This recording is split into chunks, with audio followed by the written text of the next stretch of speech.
Hi. Hello Hello there, there, beautiful. beautiful. Thank you. How are you doing? I'm I'm good. good. No Thanks. complaints. A little Awesome. Little echo in the echo in the back. back. Yeah. Well, hopefully Yeah. I can minimize all that noise when I edit it. But thank you so much for joining me on this episode of my podcast, Grateful Wounds. Woo woo. Yeah. Yay. um, awesome. Well, um, the Grateful Wounds podcast is a storytelling platform where real conversations about pain, healing, faith, motherhood, fatherhood, transformation, all of that take place here on this podcast. I believe through personal stories, expert insights, powerful conversations happen. And Tanasha Allwood, as the host of this podcast, I really believe that there's value in exploring life's deepest wounds because those deep wounds, they are what lead us to our purpose. They help us grow and they empower us and inspire others as well. So today's episode, I am truly honored to have my beloved brother here. Woo woo! Stanley Yes. Allwood. We are going to be talking about everything fatherhood. Today's conversation is about the presence of fathers, the absence of fathers, the emotional impact that it can leave on children's long into their adulthood. Um, as many of you know, I have raised my son as a single mom. His father wasn't really consistently present in his life. And that comes with challenges, as I shared in a couple of other previous episodes of the Grateful Wounds podcast. So if you haven't listened to those, if you're not familiar with my story and you're just tuning in today, I encourage you to go and listen to those other episodes where I talk about some of the challenges I've had as a single mom. Um, Also, for me personally, with relationships with fatherhood itself is kind of complicated. Again, as I stated, my brother is here today to talk about this subject matter. However, our views on fatherhood may be slightly different, but it's still very well connected. And what I mean by that is our parents got divorced when I was just 16 years old. My brother wasn't even born yet. So I'm familiar with growing up with my dad in the home up until I was 16. However, he has a very different experience that he'll talk about.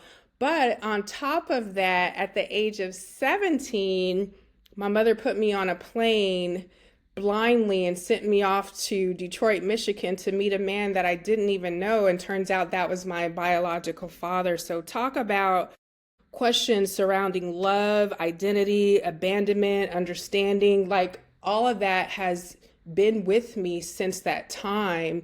And I've only met him once, and then he passed away in 2014. So talk about the amount of healing and things I've had to do as a human being, and the subject matter of fatherhood. Like it's a lot again. So we're not playing the blame game here today. We're not playing the shame or anything like that. We both recognize that life is complicated, people are human, and we are simply here exploring the impact of fatherhood or lack thereof, and how kids nowadays can mentally, spiritually, and socially correlate having a dad in the home or not having a dad in the home. So, my brother is the father of two beloved boys, my nephews. And Hmm. so tell the people, introduce yourself, tell them a little bit about what you do, your new barbershop you got open. I'm so proud of you. Okay, Okay, okay. okay. I'm I'm proud to proud to be be here. here. I'm I'm grateful for grateful this for this podcast, and podcast, my and my sister sister is is blowing blowing out the out the market market right right now, now. expressing Expressing herself, herself, telling her telling her story. story. Everybody has Everybody a has a story. story. Yes. As As far as far me, as my me, my name is name is Stanley Stanley Allwood Allwood Jr. Jr. I am To Tanasha's Nasha's baby baby brother. brother. Yes. I am married to To a a beautiful beautiful woman. woman. Her name is Her name is Angel Angel Allwood, of Allwood. course. And we Woo. have three children. Yes. Uh, I got my oldest daughter, Promise, that just Just turned turned 15. 15. Yes. Uh, my middle child, uh, my heart is his name is Princeton Allwood. Yes. He is 13, and my baby boy, his name is Kingston, and he's 12. Wow. Yes, And we are you're, out of Detroit. yes, I love it. I love it. And you're a barber and got some So great yeah, looks going on. I cut hair, Yes. work out of a shop. Shop's been around for over 40 years, so it's a blessing to be in that location. I do work a 9 to 5, a traditional. What I do is I work in logistics, Mm-hmm. transportation logistics for older, over 65 or even younger, making sure they get to the doctors and appointments and things like that. I love it. I love it. I was at the Heart of Gold Awards recently with Kim Whitley, and that organization, it works with senior citizens, and it reminded me of you when I was there. And then last weekend I was at the Special Needs Network with Vivica Fox and Kim Whitley. I And seen it. I talked about, my nephew, my middle nephew Princeton, and how, some of the learning disabilities that, he has. Mhm. And it just reminded me of you. It's like, wow, all these things are just so connected. So you're doing such great work. I just want to say I'm proud of you. And again, thank Thank you you. so much for being here Thank you. today. This Thank you for having episode, me. you're welcome. This episode is for sons, okay? Sons that are out there still searching for guidance. It's also for daughters who are still out there seeking validation. It's for Hmm. moms who are out there doing it alone. And it is for fathers like yourself who are just trying their best to show up and do things differently from what they experienced in life. So, my first question for you, Stanley, is do you believe a child can truly heal from growing up without a father, or does that absence stay with you forever? What's your thoughts on that? So that's a good question. I believe that most of us are all different. So it does heal. Uh-huh. It's not easy, Yeah. but it does heal, right? Over time, it heals. Some heal faster than others. And some people just bury it. You know, Yeah. I would say 80%, a lot of us just bury it Mm-hmm. and move on and make sure you be there for yours, right? Right. Right. What was what was your experience like growing up, as you think about fatherhood? Um, for myself, it was like, my father was a mystery man, right? Mm-hmm. I always heard great things about him. He's top of the line for our side of that family. Mm-hmm. He's well respected and known. So it was like I always wanted, meet him and be around him and talk to him. So when that time came around, maybe once or twice out the year as a kid, it was exciting. It Mm-hmm. was great. It was everything. But as I got older, Yeah. it was like, hey, my mystery man is my mom. My mom is here constantly and every time, whether it's the good or the bad. So there was still a respect level for my father. Once we got older, we built a relationship. Yeah. But at that time, just kind of like let that go. And like that's where the bury comes from. Mm-hmm. You just kind of bury it. So you talk a little bit about, like, as you got older, you were able to build a relationship, but what Hmm. do you feel, what was it like for you as a child? Did you have any regrets, resentment? Did you miss him? Did you, want to Yeah. know more? Right. So you can't miss something that you never had, right? Yeah. But it hurts in a way of like, why is my dad not around? Yeah. I didn't get taught how to kick or pitch a ball or what. how to ride a bike or, help me with my homework, take me to school, come to my basketball games. Yeah. But, seeing other kids and friends with their fathers and all that, I just feel like, you just kind of like get over it. Yeah. You get over it, you kind of bury it. I did have a lot of resentment, like graduating out of high school, like you weren't there.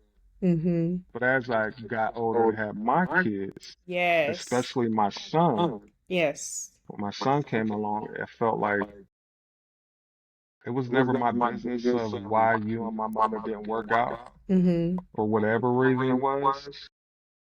But, I'm gonna try to be a better father than you were because I want to be there for my kids. Yes. And unconditionally, rather whatever the circumstance would be, I want to be there for my kid. Yeah. And you are raising two kings, as you said earlier, correct? Yeah, a Yeah. prince and a king. A prince and a king, right? That's right. Um, as a dad, how do you teach your boys to become emotionally healthy men? So my boys are becoming preteens, Mm-hmm. so they know that they can come to me. I'm always there, emotionally available to them, right? Right. I think that's very important to be there for your boys emotionally. Yeah. People put up this little boundary of saying, hey, don't cry, you're being too soft. No, you can be able to come to your parents, your mother and your father, about whatever you're going through as young men. Right. That's where anger issues come in and violence or, lashing out in school, things like that. My kids get good grades. Yes. Um, they do well. I let my kids be who they are, but I know what they're doing, and that's what Lena May told us. You're right, Yeah, right? I still stand 10 toes down on that. I love it. Yeah, so that's what I'm doing. I love that. So you talk about like violence and things of that sort. I want to ask, in your opinion, do you believe that there's a connection to fatherless homes and then the choices that boys make later in life? Everything from, getting in trouble, perhaps the violence, their own self-worth, how it affects them when they have their own relationships. What's your Yeah, opinion? absolutely. Yeah. It is the reason why we have these problems. Mm-hmm. Even thinking about myself, uh, I got into trouble. Mm-hmm. Uh, my mom couldn't do things that a man could do or teach me, right? Right. Right. Um, all our single mothers do the best they can when it comes to a boy, Yeah. but they can't raise a boy into a man. Yeah. It's a hope and a prayer. All these boys got to work their own journey, but the world is ugly and it's waiting for them. Yes. The nonsense is waiting for them. And you Yes. get tangled into that when you're with a whole bunch of groups of boys without fathers. Yeah. So the streets is teaching them. They go into the streets and the gangs and friends for validation and brothers and fathers to them. That's what happens. Yeah. But, as you get older and you understand that, hey, this ain't the right way. I Right. learned my lesson by going to jail, parole, probation, whatever it may be, even down to a relationship. Mm-hmm. A lot of our young males express themselves by violence.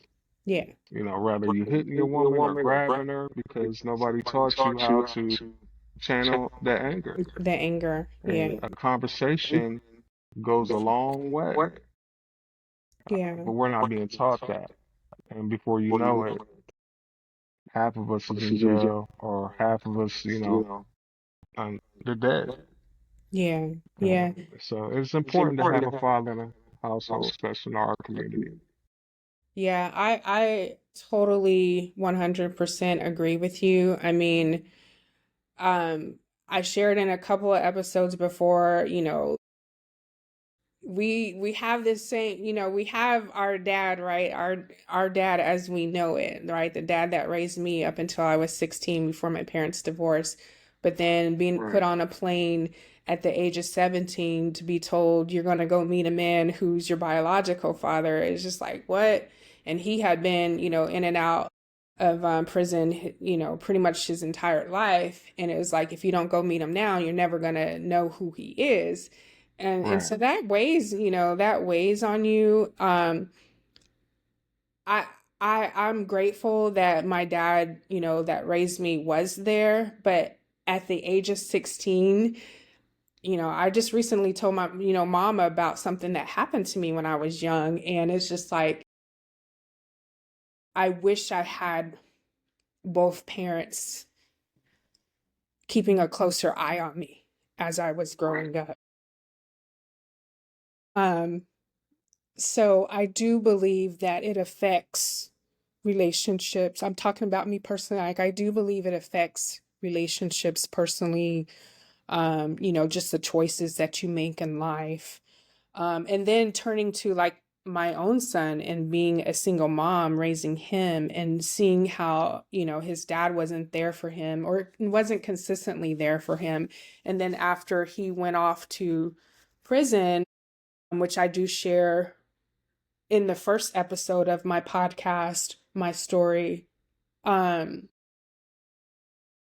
I believe the absence of his father really heavily contributed to some of the choices that he made in life because of that Absolutely. anger and that just all the things. I mean, I don't know my son's story deep like that because we don't really like talk about it and we don't talk about like the intricate details of what he did, but at some point he will talk about it. But from being the mom watching, I do believe that him growing up without his dad in the home consistently, like it led him down a path that was, led to self-destruction. Yeah. And I mean, you being his uncle, would you agree, disagree? I totally agree. Yeah. 100%. His father not being there for him like he should have, Mm-hmm. and he was capable of. Yeah. You know, when you have other children and this other child isn't getting the love and support shown to him like it should have been, that hurts. Yeah. And he starts to resent the whole world at one point. Yeah. Mama only can do so much. We Right. all know that. Right. But he Right. needed his father when it was important, you know, not Yeah. on his time, Yeah. you know. Yeah. That's the beauty of life is that, you know, you live long enough, you're going to continue to grow and just learn and just go through some things and then become, like I want to say, grateful for all of it, the good, bad, ugly, indifference. You're going to become grateful for all of it. So, Hmm. you kind of already answered this question already, but my question was, do moms have to unlearn this whole survival mode? So think of like our mom, she had three kids as a single Yeah. mom. She was in survival mode, right? And me and I have another episode with our sister, and we talking about motherhood, and we talk about being a single mom. Like, do you believe, from your perspective, that we have to unlearn this survival mode in order to properly raise our children? Or do you believe that, like, us single women, there's no way you can raise a son to be a man? So, I mean, it's a great question. Yeah. But the ultimate answer is y'all been doing it, Mm-hmm. right? Um, y'all been raising multiple young men and they turn out great, and some turn out, you know, the inevitable, be incarcerated or whatever choice they decide to go down. There's Yeah. some really good mothers that try, and it always doesn't turn out right, but they really try. Yeah. They're trying to survive as well, and they're trying to raise these kids the best they can. Right. Um, and there's nothing I would change the way my mom did with Right. us. My mother Yeah. tried, and she aced it. You know, both Yeah. my sisters are college graduates. All three of her kids graduated from high school. They're all working. They're healthy. They Yeah. take care of their kids. So it does work. Yeah. Is that the way it's supposed to be? Absolutely not. Yeah. So it You can be know, done. parenting doesn't come with any rule books, and I'm grateful for, both of my parents. It's like Yeah. they tried, they did the best they could. We are adults now, and we Mhm. tried, we're doing the best we can, but at the end of the day, like, raising kids doesn't come with the rule book, so you just become grateful. um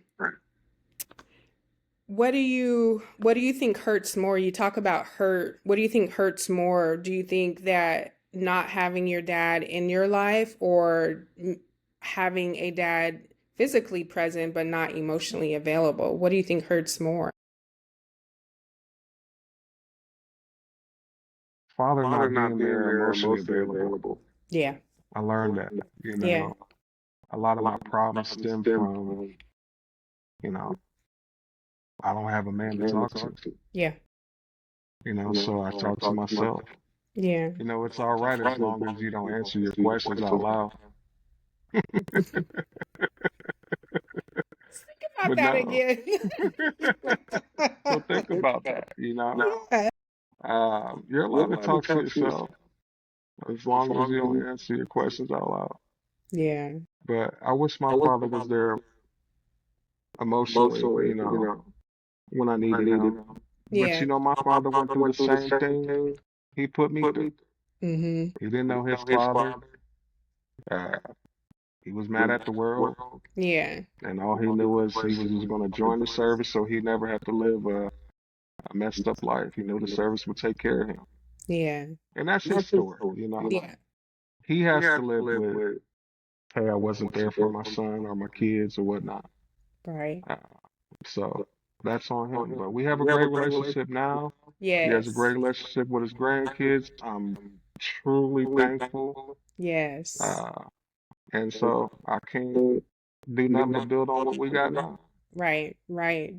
And that's the thing too, like, with me, having met my dad just one time. It's like earlier in life, I think my son was around 9 or 10 or so. I said to myself, you know what? I want to start having a relationship with you before it's too late. And I was planning a visit to go and take my son to introduce him to his grandfather. And then he passed away.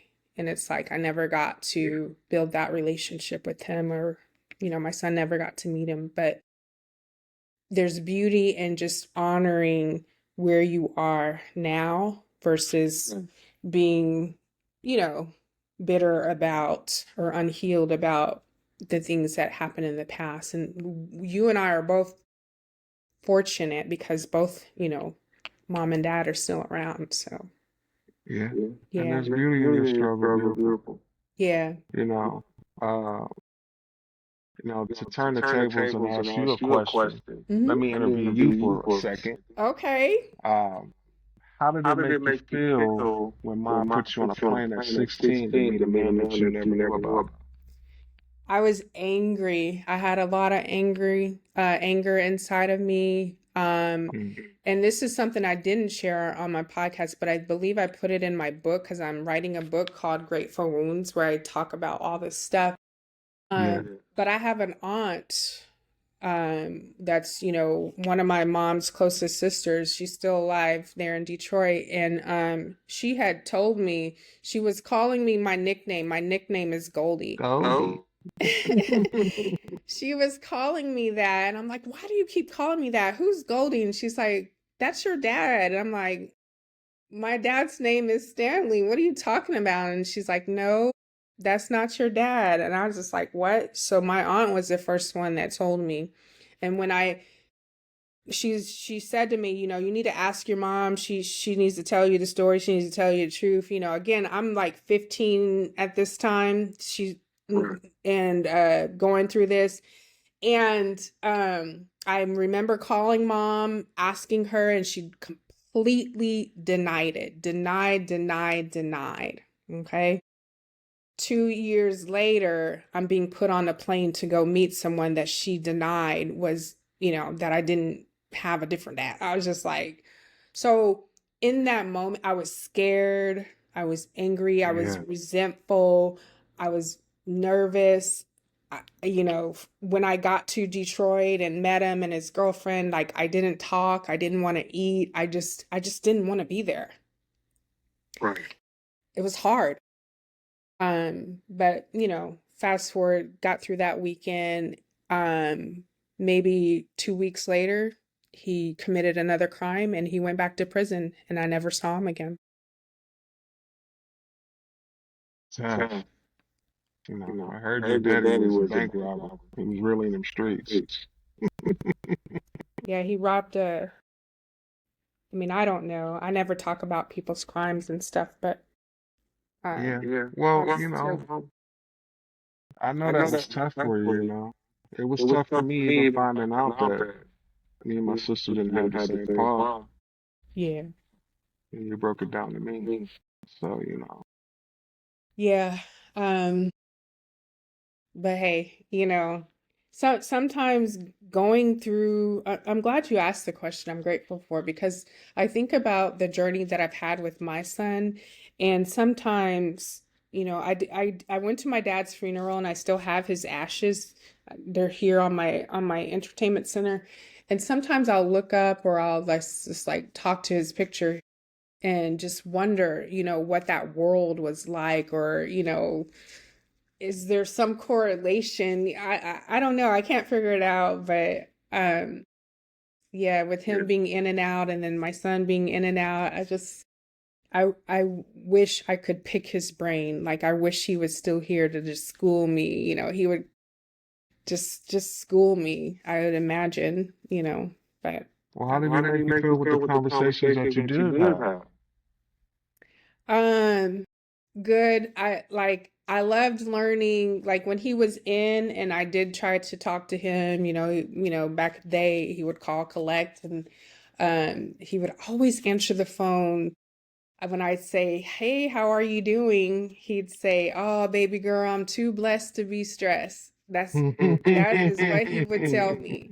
Baby girl, I'm too blessed to be stressed. And Right. he was just like a no nonsense, just, gift to gab. And yeah, he made me feel good. But at the same time, it was just like, I wish I could get to know you beyond the collect calls and letters, because we did write. I have letters from him.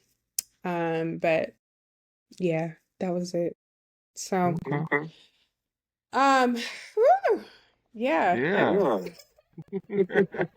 didn't expect that, but yeah, so again, this episode, it's gonna probably be posted around under around Father's Day, so again, as a father yourself of two men, any last like words that you want to tell listeners about embracing fatherhood? Sure. So, children are a blessing, first and foremost. Hmm. Uh, I always feel like, I'm going to be blessed when it comes to marriage and children because I felt like I did it the right way, right? Yeah. Um, my kids are everything. Yeah. I do everything based around my wife and my kids. Uh, these two boys that I have, are gonna know how to navigate the world Yeah. when it's time. Yeah. And that was my ultimate goal. I love And if that. I can do that, I'm satisfied.